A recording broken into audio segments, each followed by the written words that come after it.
네. 신숙희 후보자님을 네네.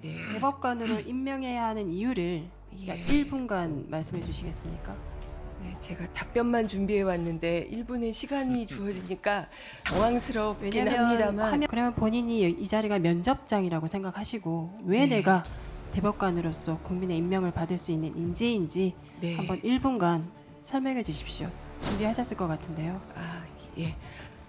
제가 인사 말씀에 드렸듯이 제가 어릴 적에 왼손잡이라는 이유로 제 생각에는 핍박이라고 표현드릴 수 있는 그런 기회를 많이 받았습니다. 그래서 대법관님 1분이 좀 지났고 아. 나중에 답변 시간 활용하셔서 아, 생각이 예. 좀 정리되시면 네네. 일목요연하게 말씀해 주시면 좋을 것 같습니다.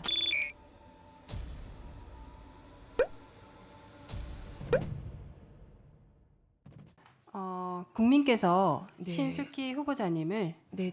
대법관으로 임명해야 하는 이유를 예. 1분간 말씀해 주시겠습니까? 네, 제가 답변만 준비해 왔는데 1분의 시간이 주어지니까 조금 당황스럽긴 왜냐하면 합니다만 화면 네. 이내에 네네. 화면으로 보고 계시는 국민들께서 아마도 신숙희 후보자님이 대법관으로 적정한 인물인지 아닌지 판단을 하셔야 되고요. 그러면 본인이 이 자리가 면접장이라고 생각하시고 왜 네. 내가 대법관으로서 국민의 임명을 받을 수 있는 인재인지 네. 한번 1분간 설명해 주십시오. 준비하셨을 것 같은데요. 아, 예. 예, 말씀드리겠습니다. 제가 인사 말씀에 드렸듯이 제가 어릴 적에 왼손잡이라는 이유로 제 생각에는 핍박이라고 표현드릴 수 있는 그런 기회를 많이 받았습니다. 그래서 저는 식사 자리에 가면 자연스럽게 왼쪽 끝에 앉습니다. 다른 사람들께 불편함을 드리지 않기 위해서. 그래서 남들과 다르다는 것이 틀린 것이 아님에도 틀리다는 지적을 많이 받아왔습니다. 그래서 대법관님 1분이 좀 지났고 아. 나중에 답변 시간 활용하셔서 아, 생각이 예. 좀 정리되시면 네네. 일목요연하게 말씀해 주시면 좋을 것 같습니다. 죄송합니다. 2016년 후보자님이 데이트 폭력과 관련돼서 안전이별이라는 제목의 글을 기고하셨습니다. 기억하시죠? 네. 이 기고문은 2016년에 쓰셨는데 성폭력, 강금, 촬영, 협박 및 폭력 등 다양한 범죄가 매년 7천 건씩 일어난다. 2005년부터 10년간 이별살인의 피해자는 총 1,059명이고 3.41에 1명꼴로 발생했다라고 말씀하셨습니다. 그 기고문에. 그리고 사후 약방문이 아니라 근본적인 사전 대책이 필요한 상황이다라고까지 하셨는데요. 그 당시에 근본적인 사전 대책으로 무엇을 생각하고 계셨습니까? 저는 결국 근본적인 사전 대책은 문화와 교육이라고 생각을 합니다. 2016년 이후에 8년여의 시간이 흘렀습니다. 파워포인트 잠시 보시겠습니다. 2020년부터 2023년 4년간 데이트 폭력 범죄 추이입니다. 보고 계시죠? 네. 데이트 폭력 검거 인원수가 55.7% 증가했습니다. 약 9,000명에서 14,000명으로 증가를 했고요. 데이트 폭력 범죄 유형의 약 68%가 폭행과 상행입니다. 그리고 그러나 데이트 폭력의 구속 수사율은 2.2%에 지나지 않는데요. 후보님, 우리 사회의 데이트 폭력이 끊이지 않고 심각하게 증가하는 이유가 무엇이라고 생각하십니까?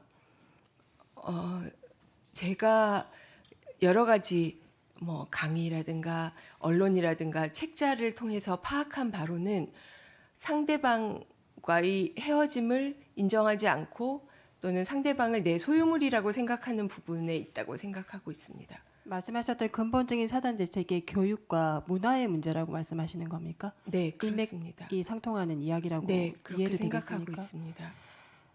대한민국의 여성 10명 중 4명은 한 번 이상의 성범죄 피해를 경험한다고 합니다. 알고 계십니까?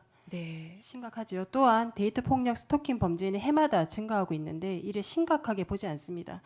범죄 신고가 이루어진다 하더라도 구속 수사로 이루어지지 않는 등 성반방위 처벌에 그치고 그리고 살해와 같은 2차 범죄로 이어지기도 합니다. 맞습니까? 알고 계시죠? 그런 통계가 있다고 알고 있습니다. 데이트 폭력의 구속 수사율이 낮은 이유는 무엇이라고 생각하십니까? 종전에는 그것이 사귀는 사이의 일 또는 헤어졌지만 아직 상대방을 좋아하는 마음이 남아있기 때문이다. 또는 상대방의 마음을 돌릴 수 있기 때문이다라는 그러한 친밀한 연인 관계의 관계성의 범죄이기 때문에 그렇게 판단하는 겁니까? 네, 그렇게 요약을 생각했던 것으로 알고 있습니다. 알고 있다라는 말씀은 다른 분들이 그렇게 생각하고 본인의 있던 생각을 것- 여쭙는 겁니다. 저는 그렇게 생각하고 있습니다.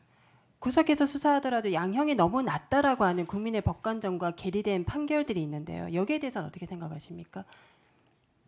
그것에 대해서는 사실 스토킹 처벌법이 계속 입법안이 제출이 됐는데 아마 제가 지금 정확한 연도는 기억할 수 없지만 말씀 10년 중에 이상- 죄송한데요. 대법관인 양형위원회의 상임위원으로 계셨죠. 네. 계시면서 활동 이력을 활동을 하셨으니까 활동하시면서 생각하셨거나 개선하셨던 노력에 대해서 연관해서 좀 말씀해 주시면 안 되겠습니까? 직접적으로 스토킹 하셨으니까 처벌법- 양형에 대해서. 네. 스토킹 처벌법을 양형 기준안을 지금 만들어서 공청회를 통과하고 현재 각급 법원과 관계기관의 의견을 조회하고 있습니다. 그래서 3월 중에 다시 한번 양형위원회에 의결을 거쳐서 양형 기준을 의결할 것으로 알고 있습니다. 그럼 후보자님께서는 성범죄 사건의 양형에 대해서 어떤 생각을 갖고 계신다는 겁니까? 낮다, 높다, 잘못됐다, 부족하다, 어떤 생각을 갖고 계신지. 양형 기준은 이미 어느 정도 정비가 되어 있다고 생각하고요. 네. 개별 사건에 있어서 양형 심리가 제대로 이루어질 필요성이 있는데 현재의 문제는 피고인이 부인하는 경우에 양형 심리와 유무죄 심리가 분리해서 이루어지기 어려운 지점이 있기 때문에 다소 문제가 있다 이렇게 생각하고 있습니다. 언론에서 이 성범죄 사건의 판결에 대해서 양형이 부족하다, 작다, 불합리하다라는 기사들이 많이 나오고 있습니다. 혹시 기사는 보십니까?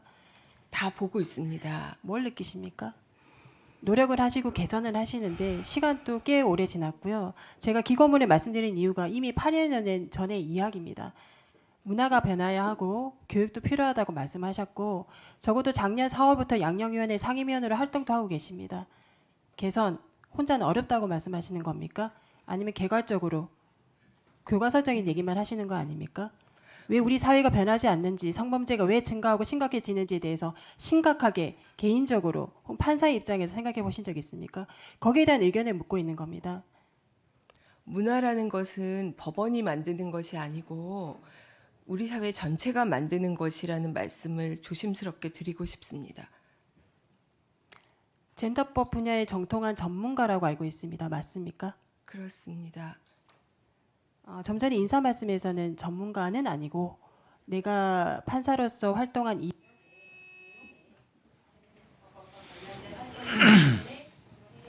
보여지거나 사람들이 생각한다라고 인사 말씀을 쓰셨는 것 같습니까? 예, 질문 시간이 끝났지만 하나 여쭙고 싶은 게 있습니다. 여성 사례를 비롯한 여성 폭력에 대해서 이 여성 폭력을 분전하기 위해서는 제가 생각했을 때는 성평등의 실현이 분명히 필요하다 이렇게 생각을 했습니다. 여기에 대해서 동의하십니까? 동의합니다.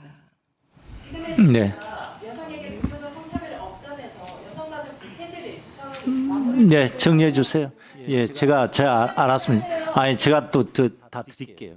자, 정리하세요. 여성가족 폐지가 아니라 여성가족부를 추측으로 해서 적어도 강력한 성평등 추진 체계를 구축하고 집행해야 된다고 저는 생각을 하는데요.